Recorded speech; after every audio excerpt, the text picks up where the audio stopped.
La frontera entre México y Estados Unidos, por la que cada día intentan cruzar cientos de migrantes, sigue siendo centro de atención de la Casa Blanca y también de quienes se oponen al muro que intenta construir el presidente estadounidense Donald Trump.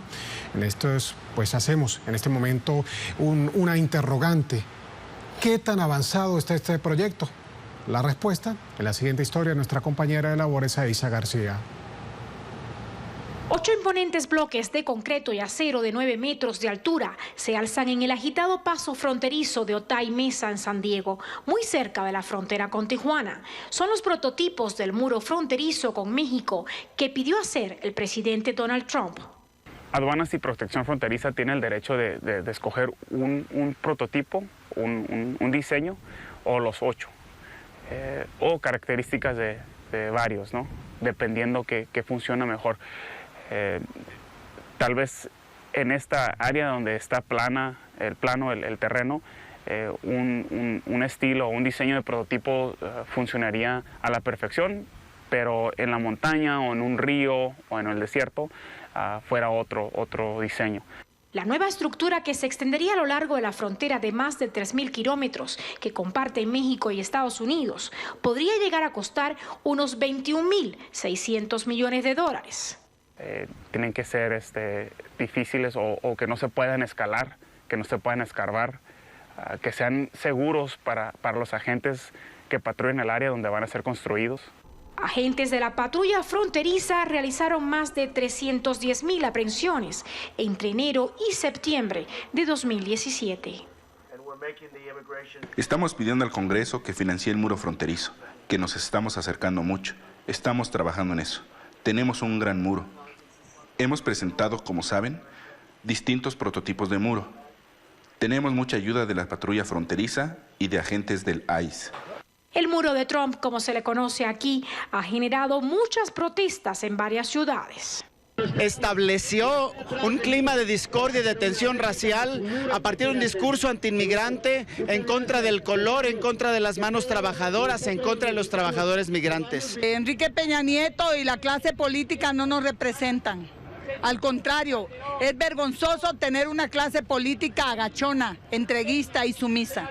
Si bien México ha dicho que no pondrá dinero en la construcción de la monumental barda, los expertos en política binacional ven con mucha preocupación la postura del gobierno.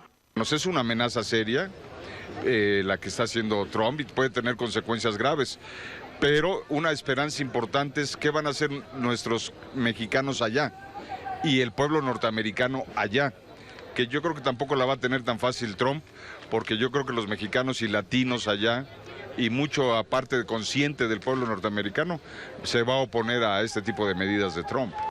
Solamente de México, cada año intentan cruzar la frontera unos 500.000 migrantes. La mayoría no lo logra y muchos mueren en el intento. Aisa García, Telesur, México. ¿Y usted, señor presidente, me escucha?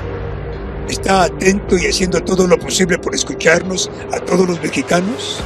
Usted tiene que defender la dignidad del pueblo, que este ridículo magnate se ha vanagloriado en usar como estandarte de la vergüenza que representa tener un indeseable vecino criminal. ¿No creen que hay que aprenderle algo a la canciller Angela Merkel de Alemania, que le paró los tacos a este Hitler de pacotilla, poniéndose de al tú por tú al imbécil en cuanto comenzó a molestarla? No le saques, señor presidente. No le saques de este monstruo. Nomás está grandote, eso es todo. Échele huevos.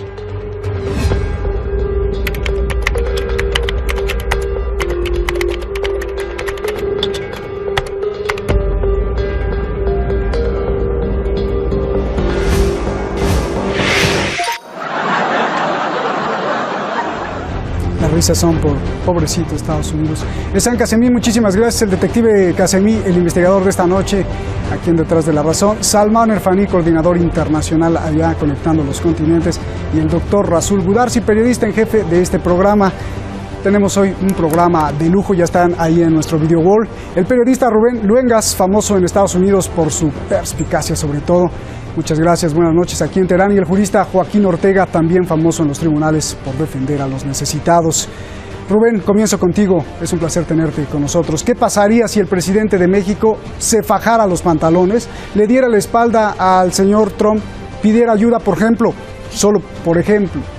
de Rusia, así como lo hizo el presidente de Siria, convenciera a Latinoamérica de hacer un frente común, se aliara con los BRICS, con China, con la India, con Sudáfrica y le diera un cambio no solo a México, sino al mundo? ¿Esto es verdaderamente imposible, te pregunto? ¿O Peña Nieto no tendría los pantalones para hacerlo? Sé que a los mexicanos pues lo íbamos a sufrir un periodo, pero ¿podría ser una gran oportunidad o sería esto descabellado? Adelante, Rubén. Primero que nada, muy buenos días acá desde la Ciudad de México. Yo vivo allá en Los Ángeles, pero estoy ahorita acá en la Ciudad de México. Desde aquí, un saludo a toda tu audiencia. Respecto a tu pregunta, Roberto, pues mira, sinceramente siento que es como pedirle peras al olmo en lo particular cuando se refiere al señor Enrique Peña Nieto, quien, en mi opinión, en lo personal, tiene tremendas deficiencias como para haber llegado a la presidencia de México. Jamás un personaje así, lo advirtió Carlos Fuentes, en paz descanse Carlos Fuentes. O sea que en lo particular a él es pedirle peras al olmo, pero ¿qué hay con todo este grupo que ha estado asesorando desde su candidatura y hasta la presidencia al señor Enrique Peña Nieto? Ahí pudieran ser las cosas distintas, porque ante la guerra comercial, las ofensas, todo lo que has estado diciendo que ha implementado el señor Donald Trump, donde también allá en Estados Unidos, y hay que decirlo, entre los propios estadounidenses hay una gran oposición. No se trata de que todo el pueblo norteamericano esté avalando de ninguna manera a Donald Trump, sino que está todo ese pulmón sano, donde vivimos 33 millones de mexicanos, según el censo presentado en el 2012, los mexicanos somos el 64% de la población de habla hispana en los Estados Unidos, y hasta el 2002 estamos hablando de un universo tremendo de más de 33 millones de personas. No creo, pues, para no alargarme, no creo sinceramente que en lo particular, esto pedía asesoramiento para todo. Yo me acuerdo en la campaña, pues, le preguntaba, creo que era a Pedro Joaquín Colwell, le preguntaba nomás que con el micrófono abierto, ¿ya soy candidato electo? Le decía, sí, ya. O sea, le tienen que soplar todo, pues. O sea, él tiene muchas limitaciones personales como para tomar decisiones de esta naturaleza. Termino diciéndote esto. Aquí queda perfectamente claro aquello que decía Winston Churchill. La diferencia entre un político y un estadista es que el político piensa en la siguiente elección, mientras que el estadista piensa en la siguiente generación. Peña Nieto no es para nada un estadista. Él pensó en la siguiente elección para sentarse en la silla presidencial y punto. Estamos carentes totalmente de una visión de estadista que hubiese pensado en la siguiente generación y que le estuviese evitando el trago amargo a los mexicanos. No solamente él, sino Calderón, el señor Fox, otros presidentes antes de él que han venido pavimentando el camino para lo que estamos padeciendo actualmente en México. Bien, Joaquín, ¿qué está pasando en México? ¿Qué debería de hacer un presidente que defienda la dignidad de los mexicanos? Y tú, como jurista y como defensor de mucha gente que has visto en México que necesita, ¿qué debería de estar haciendo el presidente ante un señor magnate megalómano? Desgraciadamente yo concuerdo con Rubén. Este presidente no tiene forma de hacer absolutamente nada, no solamente por sus carencias personales, por su enorme ignorancia, por su gigantesca falta de ética personal, sino porque el equipo que lo asesora, todo este grupo que asaltó el poder por medio de la compra descarada de votos, por medio del control corporativo absoluto, no tiene la menor intención de gobernar un país en beneficio de sus pobladores, sino en beneficio del pequeñísimo núcleo de personas que han constituido ya una verdadera oligarquía mafiocrática, delincuencial, aliada con los peores sectores de la población del país, en negocios sucios de toda naturaleza, que incluso modificaron la constitución del país para poderse quedar ese grupo con las empresas petroleras, y tenemos entre los nuevos petroleros a Georgina Kessel, a Luis Telles, al yerno de Carlos Salinas de Gortari, a los que fueron exdirectores o exfuncionarios de la empresa energética más importante del país, la empresa emblemática del país, porque no son un Estado hecho para gobernar, son un Estado que se ha convertido en una mercancía, que se compra de 1000 distintas formas y que se vende de las mismas distintas formas. A México solamente lo puede defender el pueblo mexicano. Lo pueden defender los empresarios pequeños y medianos, los trabajadores, los campesinos, los maestros, los profesionales, presionando al gobierno inútil a que tome determinaciones que yo estoy seguro que no va a tomar. México tiene una problemática muy grave. Vamos a analizar el punto del muro, Rubén. ¿No es un acto de cobardía, yo te pregunto, pactar esto último que me deja con la boca abierta, pactar que ya mejor no hablemos en público de lo que le importa a todos los mexicanos? Rubén, mejor no hablemos de quién va a pagar el muro en público, imagínate tú, Rubén, por favor, como periodista, como mexicano. Adelante. Mira, pues más allá de la cuestión de si el muro o no el muro y quién va a pagar el muro, para empezar yo tengo la perspectiva de que el señor Donald Trump, parafraseando aquella famosa canción de Another Brick in the Wall, otro ladrillo en el muro, yo creo que el señor Donald Trump no es el autor intelectual del muro. Lanzaron a este señor, ¿verdad?, porque tiene las características para hablar, es un bully, ¿no? Pero hay un señor que se llama Chris Kovach, que fue el redactor de la ley SB 1070 de Arizona. Esto lo que te quiero decir, se viene fraguando desde hace muchísimo tiempo. Este señor Chris Kovach, que participó en la redacción de la ley anti-inmigrante SB 1070 de Arizona, con el señor Joe Arpaio, todos aquellos trogloditas en el estado de Arizona, están vinculados a la eugenesia, un movimiento muy importante que documentó muy bien un premio Pulitzer que se llama el señor Black, en un libro que se llama War Against the Weak, la guerra en contra de los débiles, donde él ganó premio Pulitzer por esa investigación. Retrata perfectamente bien cómo en los Estados Unidos se desarrolló esto de la eugenesia o eugenics para la construcción de una raza superior, donde los mexicanos, las personas con problemas mentales, etcétera, etcétera, no tenían cabida. Entonces, estamos ante una situación donde ¿quién paga el muro? ¿Quién no paga el muro? Lo más grave del asunto es que estamos de la transición de la crisis del neoliberalismo al cual se enganchó México de manera tremenda. Desde Miguel de la Madrid, Carlos Salinas de Gortari, Ernesto Zedillo, Vicente Fox, Calderón, todos agregándole a este proyecto que supuestamente tendría que llegar hasta la integración de México, Estados Unidos y Canadá. Si me permites decir un poquito más respecto al tema para no abusar de la palabra, Robert Pastor, yerno de Robert McNamara, quien fuera el director del Banco Mundial y secretario de Defensa de los Estados Unidos, es el padrino. Si la gente le hace Google y pone Robert Pastor, van a encontrar los textos de la integración. No es solamente una relación comercial, sino es una integración México, Estados Unidos y Canadá, que incluso, y no es teoría de la conspiración, el mismo Pastor me lo dijo en entrevista, en una de sus últimas etapas sería la de la moneda única entre Estados Unidos y Canadá.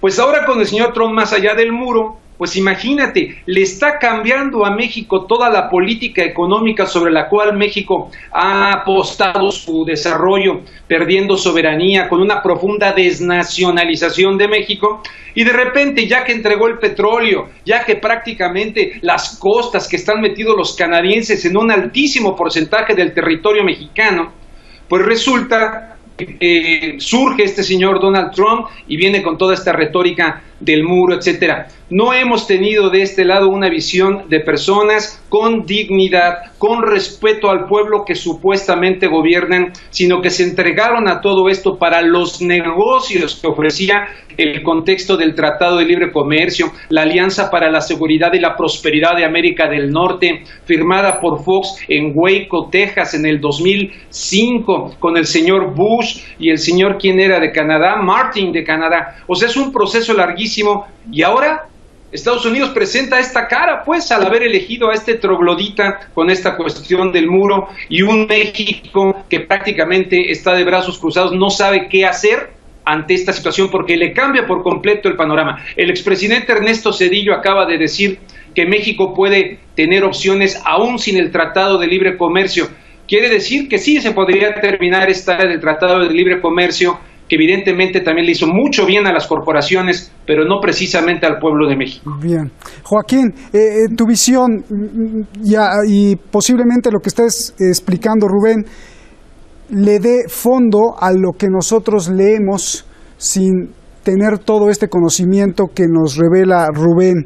Porque te pregunto, Joaquín, independientemente de sus negocios como magnate, Trump parecería que tuviera algo personal.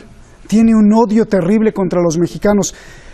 Trae unas ganas de atacarlos, de lastimarlos. Y lo digo porque ¿no quieres pagar el muro? Bueno, pues entonces te voy a poner 20% de impuesto a los productos mexicanos para matar así a los empresarios mexicanos. ¿Qué es esto, Joaquín? Yo creo que la elección de Donald Trump como presidente de los Estados Unidos descansa, y lo dijo Roger Moore en alguna ocasión, en el gran resentimiento que cultivaron amplios sectores de la población norteamericana, precisamente porque con la integración salieron del país grandes industrias de la zona de Chicago, de la zona de Detroit, de todas esas áreas de Michigan que eran tradicionalmente la industria fuerte de los Estados Unidos y que se convirtieron en una gran mayoría en ciudades abandonadas donde ya no echan humo las chimeneas, decía Roger Moore. Y que al elegir a un personaje que se parece a Hitler en la vulgaridad de sus formas, en la vulgaridad de su manera de ser, digamos, equiparable a la de este sector resentido, y que al exponer ese resentimiento con tanta vehemencia, se hizo de la simpatía de este sector profundamente agraviado, que fue el que determinó finalmente a través de los electores, ni siquiera a través del voto directo, el triunfo de Donald Trump, que efectivamente tiene un signo esencial de resentimiento y de rabia, no solo contra los mexicanos, contra los musulmanes, contra quien le levante la voz. Pero eso, de alguna manera, parecía reivindicativo de estos anhelos del pueblo resentido de Norteamérica y está resultando contraproducente porque el señor no tiene la menor idea de lo que está haciendo. Carlos Slim lo dijo muy claramente aquí: renunciar al trato con la economía mexicana le va a abrir un boquete extraordinario a la economía de los Estados Unidos, cuyo principal socio comercial es México. La mano de obra mexicana, que es 17 veces más barata que la norteamericana, no puede ser sustituida en la industria automotriz de aquel país. La gigantesca necesidad de mano de obra agrícola que tiene el campo norteamericano no puede ser suplida pues cuando les impida a los mexicanos trabajar allá.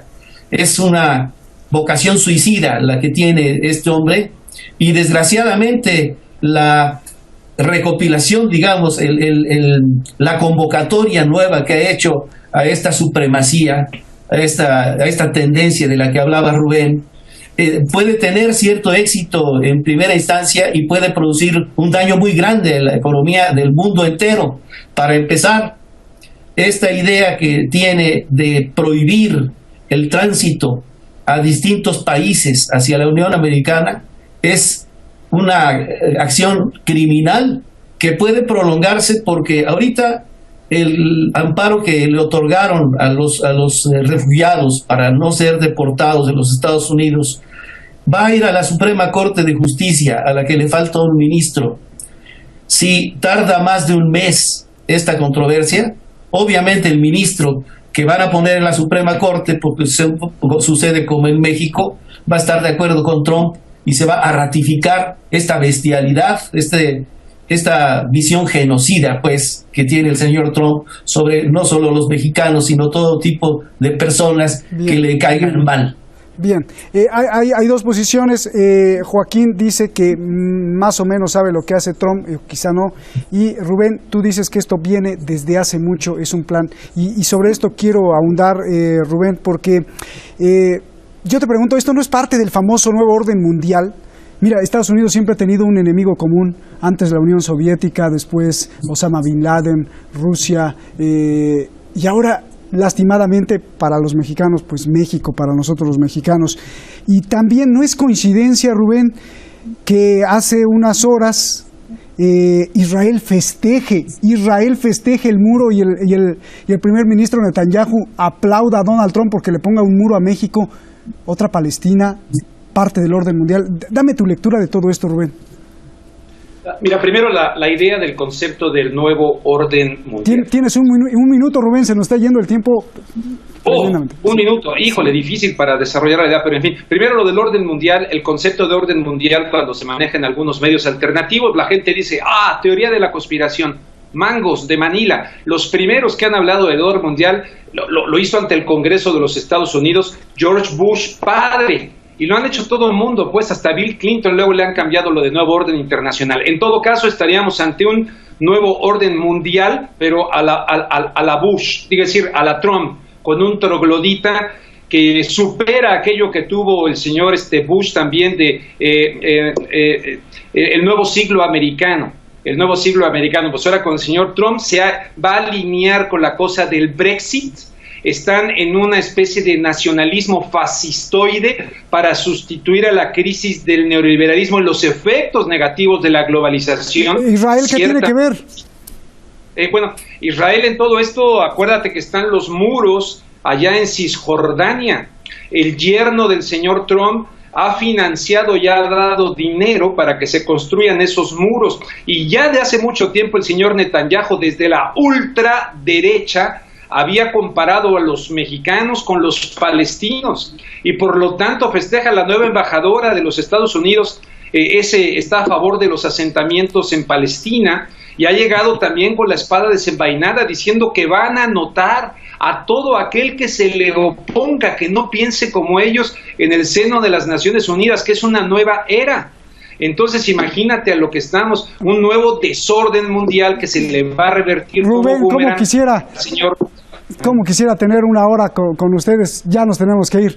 Joaquín, solo por dar el balance, 20 segundos para que remates, y mucha gente me pregunta que si Trump quiere una agresión física con México o quiere llevar todo esto a una agresión física. 10 segundos porque te tengo que cortar, Joaquín. No va a haber agresión física porque no le sirve para nada, y de lo que habla Rubén es de un fenómeno nuevo que se está dando en el mundo y que es la multipolaridad, de la que ya hablaban el primer ministro inglés cuando se aprobó lo del Brexit. La desintegración del bloque norteamericano también tiene que ver con la multilateralidad, y en una conferencia reciente que dio este primer ministro inglés habló de fuerzas emergentes, ya no de mercados emergentes, fuerzas emergentes como Brasil, como la India, como China, como el BRICS, como una fórmula distinta de bloque mundial. Y se está dando este fenómeno de la multipolaridad. Ya pasó a la historia esto que se calificaba como teoría de la conspiración ante una realidad que se está volviendo palpable. Gracias.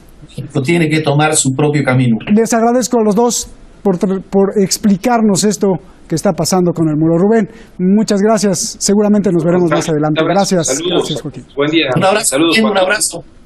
Otro de los problemas graves son los mexicanos en Estados Unidos, junto con millones de latinos. Imagínese usted, más de 30 millones.